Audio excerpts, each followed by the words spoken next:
नमस्कार, exam happy by Jharkhand channel में आपका स्वागत है। तो दोस्तों जुड़ चुका हूं मैं यहां पर आपके लिए जेटेट परीक्षा 2025-26 की तैयारी को लेकर के। तो आप सभी जेटेट का परीक्षा देने के लिए तैयार होंगे।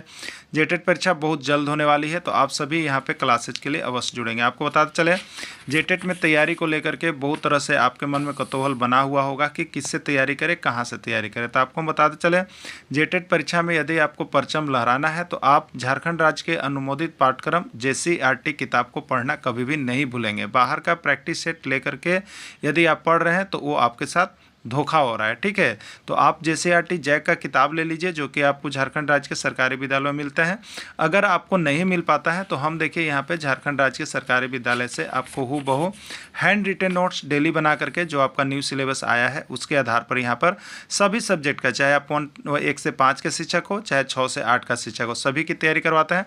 आप घर बैठे यहाँ पर क्षेत्रीय भाषा छोड़ करके सभी सब्जेक्ट का केवल 500 रुपये में तैयारी कर सकते, जिसके लिए देखिए यहाँ पर आपको मोबाइल नंबर दिया गया है 9631054226 पर आप संपर्क करके यहाँ से सभी कोर्सेज परचेज भी कर सकते हैं, तैयारी भी कर सकते हैं। बहुत सारे कोर्सेज बन गए हैं, तो आप अवश्य संपर्क कर लेंगे, घर बैठे ही तैयारी यहाँ से हो जाएगी। चलिए देखते हैं आगे का प्रैक्टिस सेट 3 हम लोग यहाँ पर देखेंगे, ठीक है। इसके पहले 1 और 2 आपको करवा दिया गया है, आप वहाँ से देख लीजिएगा। सभी इंपॉर्टेंट प्रश्न है, महत्वपूर्ण प्रश्न है, यहाँ से प्रश्न आपके एग्जाम में अवश्य रहेंगे, ठीक है। और यहाँ पर आपको जेटेट का जो न्यू सिलेबस अभी आया है उसका भी यहाँ पे पूरे जो आपको टॉपिक दिए गए हैं सभी का टॉपिक का थ्योरी और MCQ सब कुछ बना दिया गया है। आप यहाँ से ले सकते हैं, सिर्फ 150 रुपये में CDP का परचेज कर सकते हैं, ठीक है। चलिए पहला प्रश्न है, बच्चों में बौद्धिक विकास की 4 विशिष्ट अवस्थाओं की पहचान की गई है। किसके द्वारा? कोहलबर्ग के द्वारा, एरिक्सन के द्वारा, स्किनर के द्वारा या जीन पियाजे के द्वारा, ठीक है। तो देखिए बच्चों में बौद्धिक विकास की 4 विशिष्ट अवस्थाएं हैं और उसकी पहचान जो की गई है वो आपको जीन पियाजे साहब के द्वारा किया गया है, ठीक है।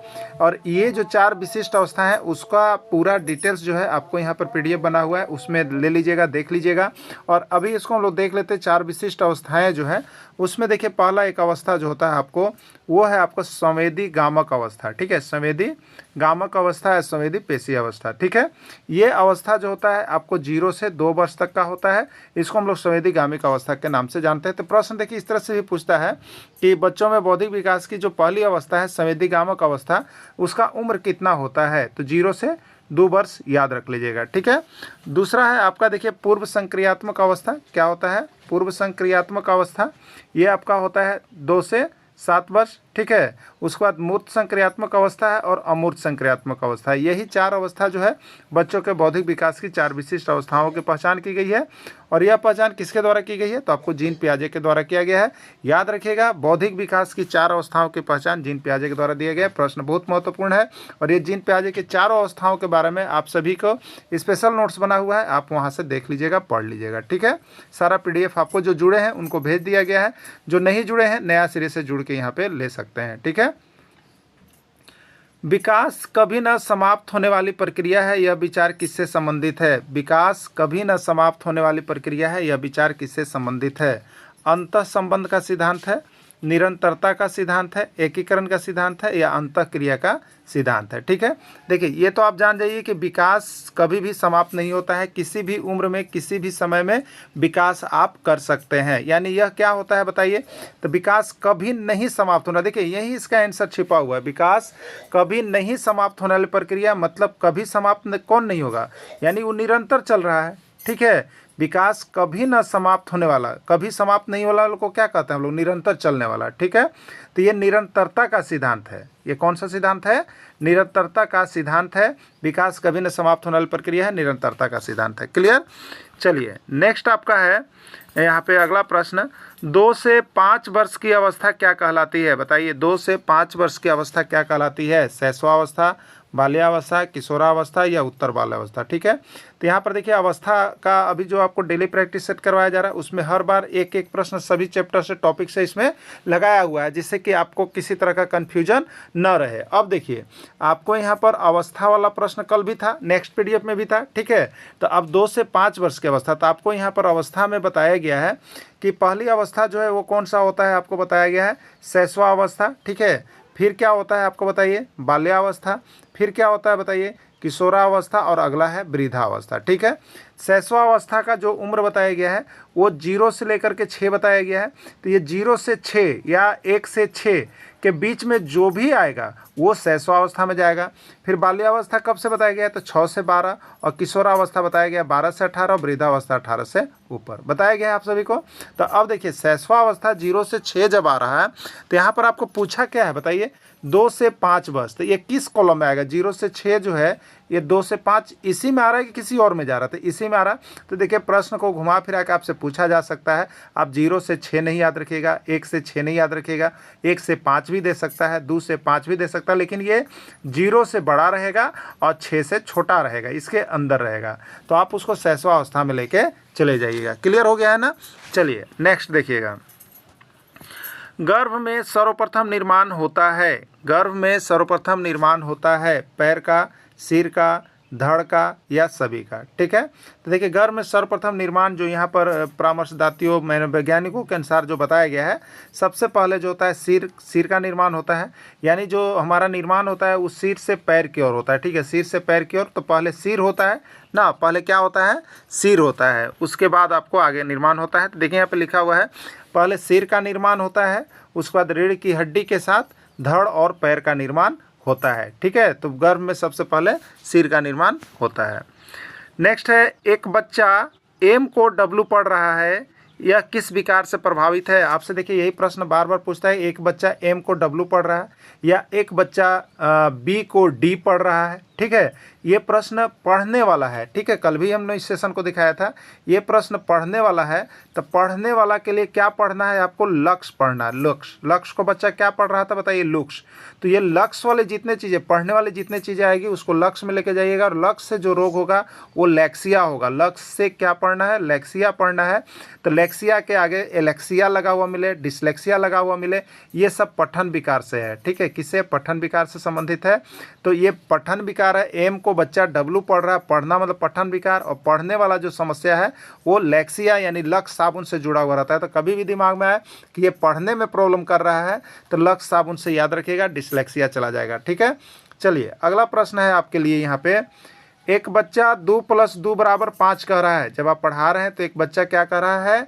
2 + 2 = 5 कह रहा है और 2 × 8 = 15 कह दे रहा है। यह किस विकार से संबंधित है? एलेक्सिया, डिस्ग्राफिया, डिस्कैल्कुलिया या अफेजिया। ठीक है, तो देखिए 2 + 2 5 कह रहा है, यानी बच्चा को क्या है? बच्चा को यहाँ पर जो है गणितीय कठिनाइयाँ हो रही है। कौन सा हो रहा है? गणितीय कठिनाइयाँ हो रही है। उसको जो है चीन का प्रॉब्लम हो रहा है। 2 × 8 = 15 कह रहा है। गणित संबंधी कठिनाइयाँ होती है। तो देखिए गणित संबंधी अगर कठिनाई आपको मिले तो यह किस रोग से ग्रसित होगा? इसके लिए देखिए गणित का काम किससे होता है बताइए? गणित का काम किससे होता है? तो गणित में हम लोग कैलकुलेशन करते हैं, और कैलकुलेशन किससे करते हैं बताइए? कैलकुलेटर से करते हैं। तो कैलकुलेशन मतलब कैलकुलिया रोग होगा, याद रखिएगा। कैलकुलेशन गणित संबंधी अगर रोग आ रहा है तो गणित में याद रखने का तरीका होगा। अगर गणित का प्रश्न में कोई प्रॉब्लम कर रहा है तो गणित किससे होता है? कैलकुलेटर से काम करते हैं, या गणित में कैलकुलेशन किया जाता है। तो कैलकुलेशन मैंने कैलकुलिया याद रखिएगा। क्या याद रखिएगा? कैलकुलिया याद रखिएगा। कैलकुलिया के पहले ए लगेगा या कैलकुलिया पहले डिस लगेगा। ठीक है, डिसकैल्कुलिया होगा। तो डिसकैल्कुलिया किससे जुड़ा हुआ है?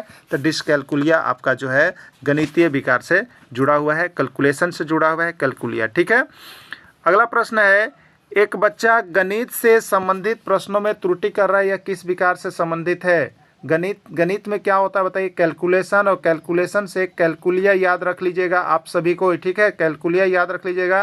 कैलकुलिया के पहले कैलकुलिया में कुछ भी जुड़ा हुआ है तो गणितीय संबंधित विकार है। ठीक है, तो डिसकैल्कुलिया आपका यहाँ पर आंसर हो जाएगा। क्लियर?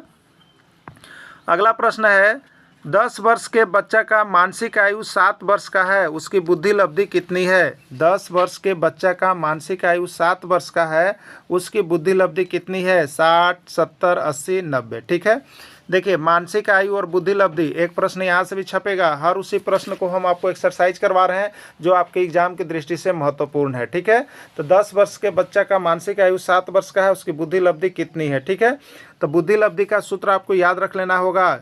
ठीक है, बुद्धि लब्धि का यहाँ पर आपको पढ़ा दिया गया है और बहुत अच्छा उसका फिगर ड्राइंग के साथ सब PDF नोट्स बना हुआ है, आप लेकर के पढ़ लीजिएगा।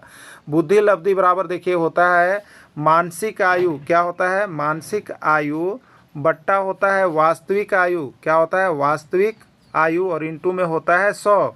तो मानसिक आयु मतलब बच्चा का जो आयु मानसिक का है, तो 10 वर्ष का बच्चा का मानसिक आयु 7 वर्ष का है, बच्चा का वास्तविक आयु 10 वर्ष का बच्चा है, यानी 10 वर्ष का बच्चा का, यानी वास्तविक आयु बच्चा का 10 वर्ष है, ठीक है। तो वास्तविक आयु नीचे होता है तो 10 हो गया, लेकिन उसका मानसिक आयु जो है 7 वर्ष के बच्चा के जैसा काम कर रहा है, 10 वर्ष का होते हुए भी उसका दिमाग 7 वर्ष के बच्चा का जैसा है, ठीक है।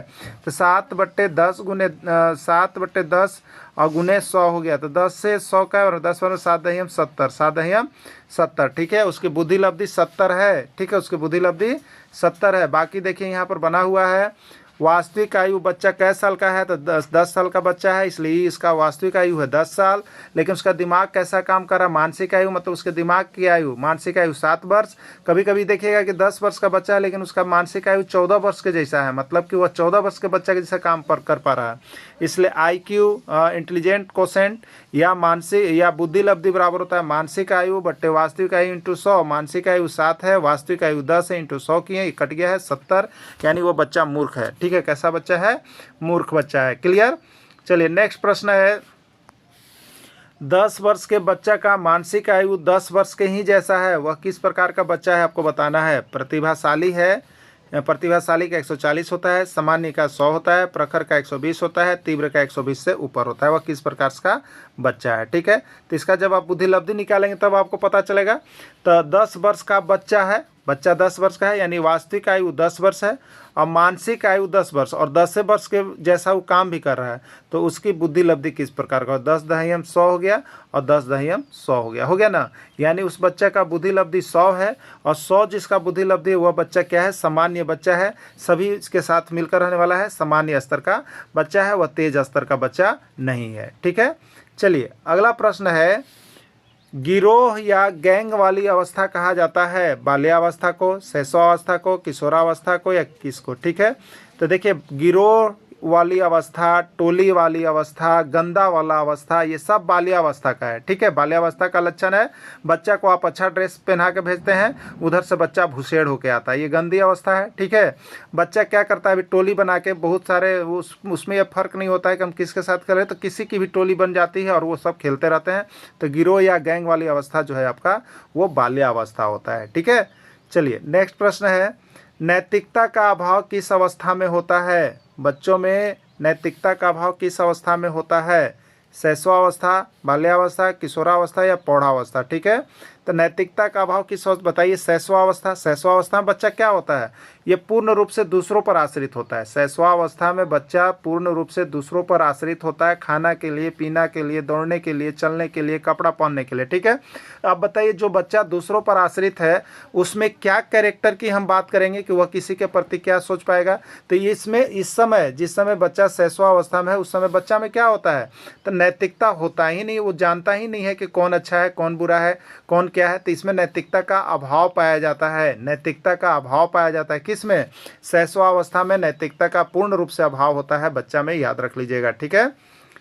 किशोरावस्था, अगला प्रश्न है, किशोरावस्था बड़े संघर्ष, तनाव, तूफान तथा विरोध की अवस्था है, यह कथन किसका का है। देखिए बच्चा जब किशोरावस्था में जाता है उस समय उसके अंदर अच्छे बुरे और अपने अपने कैरियर के प्रति बहुत तनाव चल रहा होता है। तो इसीलिए यहाँ पर किसने यह कहा है कि जो किशोरावस्था बच्चा का होता है वह बहुत संघर्ष करने का समय होता है, उसके अंदर बहुत तनाव होता है, उसके अंदर बहुत तूफान होता है, उसके अंदर बहुत विरोध होता है, ये किसका कथन है। तो स्टैनले हॉल ने यहाँ पे कहा है कि किशोरावस्था जो है बड़े संघर्ष, तनाव, तूफान की अवस्था है। इस अवस्था में बच्चे कुछ कर गुजरना चाहते हैं, अच्छे बनने वाले अच्छे बनते हैं, खराब बनने वाले खराब, यानी इसमें अपना डिसीजन मेकिंग चल रहा होता है बच्चों में, जिसके कारण तनाव बना हुआ रहता है, ठीक है। चलिए अगला है, विद्यार्थियों के अच्छे मानसिक स्वास्थ्य को बनाए रखने के लिए निम्न में से कौन सा तरीका अधिक महत्वपूर्ण है। विद्यार्थियों के अच्छे मानसिक स्वास्थ्य को बनाए रखने के लिए कौन सा तरीका अधिक महत्वपूर्ण है, यानी विद्यार्थियों का मानसिक स्वास्थ्य बना रहे इसके लिए आप क्या करेंगे। पहला ऑप्शन है शैक्षिक क्रियाओं का प्रावधान, अभिव्यक्ति की स्वतंत्रता, रुचियों की भिन्नता और वातावरण, अध्यापक की भूमिका एवं विद्यालय का वातावरण। तो देखिए बच्चों का मानसिक स्तर अच्छा बनाए रखने में अध्यापक की भूमिका और विद्यालय का वातावरण का बहुत ज़्यादा सहयोग होता है, ठीक है। मानव जाति में वे कौन से व्यक्तिक निर्धारक तत्व होता है जो मानव जाति की विविधता को बताता है? ठीक है, पर्यावरण का अंतर, आनुवंशिकता का अंतर, आनुवंशिकता और पर्यावरण की अंतःक्रिया का अंतर, या सभी। ठीक है, तो देखिए प्रत्येक बच्चे जो है एक दूसरे से अलग अलग होते हैं। ठीक है, सभी बच्चों में अलग अलग प्रवृत्तियां पाई जाती है। ये कहाँ से होता है, ये कैसे अंतर कर पाता है? तो ये उनकी आनुवंशिकता होती है, और जहाँ रह रहे होते हैं वहाँ के पर्यावरण के आधार पर ही बच्चों में सभी में देखने में अंतर अलग अलग, रुचि अलग अलग मिलता है। ठीक है, तो आनुवंशिकता एवं पर्यावरण का अंतर का अंतःक्रिया का अंतर होता है। सीसीई में औपचारिक और योगात्मक निर्धारण का कुल मूल्य होता है 40%, 60%, 30-70, 50-50, कोई नहीं। ठीक है, तो देखिए सीसीई जो आपका यहाँ पर चैप्टर बना हुआ है, सीसीई आपको न्यू सिलेबस में भी पढ़ना है। सीसीई का पूरा पीडीएफ आपको कंप्लीट हमने कर दिया है, आप वहाँ पर देख लीजिएगा, उससे बाहर एक भी प्रश्न नहीं रहेगा। ठीक है, पीडीएफ को लेकर पढ़ लीजिएगा आप सभी को। तो देखिए सीसीई मतलब कंटिन्यूअस एंड कॉम्प्रिहेंसिव एवल्यूएशन। कंटिन्यूअस पहला सी सतत, और कॉम्प्रिहेंसिव मतलब व्यापक। सतत और व्यापक मूल्यांकन का यहाँ पर चर्चा हो रहा है। ठीक है, सतत और व्यापक मूल्यांकन का यहाँ पर चर्चा हो रहा है, कंटिन्यूअस एंड कॉम्प्रिहेंसिव एवल्यूएशन। क्लियर हो गया? अब देखिएगा तो इसमें क्या होता है, तो देखिए इसमें हम लोग जो होता है यहाँ पर जो होता है परीक्षाएँ होती है। ठीक है, FA1, FA2, FA3 और FA4। ठीक है, 4 परीक्षाएँ का आयोजन होता है, FA1, FA2, FA3 और FA4। 10-10 का होता है, यानी 40% का ई होता है, और 2 गो मेरा SA1 SA2 होता है। ठीक है, तो SA1 और SA2 जिसको हम लोग योगात्मक मूल्यांकन कहते हैं ना, और FA मतलब फॉर्मेटिव असेसमेंट औपचारिक हो गया, और SA मतलब समेटिव असेसमेंट योगात्मक हो गया। इसमें होता है 40% का और 60% का होता है, तो 40 और 60 का होता है। 40-60 किस में है? ए में है। राइट आंसर आपका ए हो जाएगा। चलिए नेक्स्ट प्रश्न है, कक्षा में जो विद्यार्थी प्रश्न पूछते हैं उन्हें क्या करना चाहिए बताइए। कक्षा में बहुत से विद्यार्थी ऐसे होते हैं जो बार बार आपसे प्रश्न पूछ रहे होते हैं, उन्हें क्या कीजिएगा आप? ठीक है, आपको बताना है कि उन्हें आप क्या कीजिएगा। ठीक है, तो उन्हें आप कक्षा के बाद शिक्षक से मिलने का सलाह दिया जाना चाहिए, कक्षा चर्चा में भाग लेने के लिए प्रोत्साहित कीजिएगा, या लगातार प्रश्न पूछने के लिए प्रोत्साहित किया जाना चाहिए, या स्वतंत्र रूप से उत्तर ढूंढने के लिए प्रोत्साहित किया जाना चाहिए। ठीक है, तो इसमें मुख्य रूप से जो आपका आंसर होगा वो होगा कि कक्षा चर्चा में भाग लेने के लिए उन्हें प्रोत्साहित किया जाना चाहिए। जो बच्चे उत्तेजित हैं उन्हें कक्षा चर्चा में भाग लेने देना चाहिए। ठीक है, चलिए अगला है, आप देखते हैं कि एक विद्यार्थी बुद्धिमान है, आप क्या करेंगे? एक विद्यार्थी बुद्धिमान है, आप क्या करेंगे अगर आप देख रहे हैं? ठीक है, उससे संतुष्ट रहेंगे, उससे अतिरिक्त गृह कार्य नहीं देंगे, वह जैसे अधिक प्रगति कर सके उस तरह से उसे अनुप्रेरित करेंगे, उसके अभिभावकों को सूचित करेंगे वह बुद्धिमान है। क्या करेंगे अगर आपको लगता है कि एक विद्यार्थी बुद्धिमान है तो आप क्या करेंगे? ठीक है, तो देखिए इसमें जो सबसे राइट आंसर है वो सी है कि वह जैसे अधिक प्रगति कर सके उस तरह उसे अनुप्रेरित करेंगे। ठीक है, उसको क्या करेंगे? मोटिवेट करेंगे, अनुप्रेरित करेंगे, जिससे वह अधिक प्रगति कर सके। ठीक है, चलिए नेक्स्ट प्रश्न है, सीखना समृद्ध हो सकता है, सीखना समृद्ध हो सकता है यदि कक्षा में अधिक से अधिक शिक्षण सामग्री का प्रयोग किया जाए, वास्तविक दुनिया से उदाहरण को कक्षा में लाया जाए जिससे विद्यार्थी एक दूसरे से अंतःक्रिया करे और शिक्षक उस प्रक्रिया को सुगम बनाए। ठीक है, दूसरा है शिक्षण में विभिन्न प्रकार के व्याख्यान और स्पष्टीकरण का प्रयोग करें, और अगला है कक्षा में आवधिक परीक्षाओं पर अपेक्षित ध्यान दिया जाए। देखिए सीखना कब सबसे अच्छा प्रभावी कब होता है बच्चा में? ठीक है, वो इसका राइट आंसर बी होगा कि उसका जो बच्चा जिस परिवेश से है उसी वास्तविक दुनिया को उदाहरण में लाया जाए कक्षा में, और उससे विद्यार्थी को एक दूसरे से क्रिया करवाते हुए प्रक्रिया को सुगम बनाया जाए। तो ये आपका राइट आंसर होगा। ठीक है, तो इस तरह से देखिए हम यहाँ पे डेली अभी शाम को 7 बजे, ठीक है, शाम को 7 बजे अभी CDP का प्रैक्टिस सेट करवाया जा रहा है। आप इस सेशन में अवश्य जुड़िए। CDP आपको बहुत ही अच्छा हो जाएगा, बहुत ही आसान हो जाएगा। और यहाँ पर जुड़िएगा, जो CDP का प्रैक्टिस सेट लेना चाहते हैं, CDP का पूरा नोट लेना चाहते हैं प्रैक्टिस सेट के साथ, वो 150 रुपये में यहाँ से ले सकते हैं। वहाँ से आपको बहुत ज़्यादा प्रश्न रहेगा। आप इधर से अगर 1000 प्रश्न पढ़ रहे हैं या 500 प्रश्न पढ़ रहे हैं तो यहाँ मात्र 100 प्रश्न होगा, लेकिन आपको वहाँ से 100% आने की गारंटी होगी। तो आप सभी अवश्य जुड़ेंगे। वीडियो के अंत तक जुड़े रहें। धन्यवाद।